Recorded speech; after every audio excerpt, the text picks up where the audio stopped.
Hey there, ninjas. Welcome to Food Safety 101, aka how to not poison your loved ones or yourself.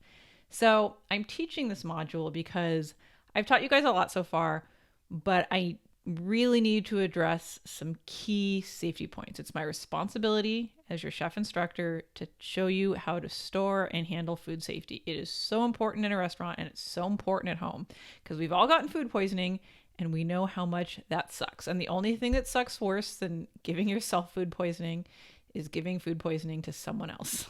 So, in this module, we're going to talk about how food safety is so important, and I really want you to pay attention. This stuff could seriously save your ass, and I mean that literally. And the whole reason that this is a slide deck is because it's more of a classroom topic. It's not really like a hands-on practical topic, and I really wanted to address some key points that are super important, and it's best to do that with a slideshow. So why is this important?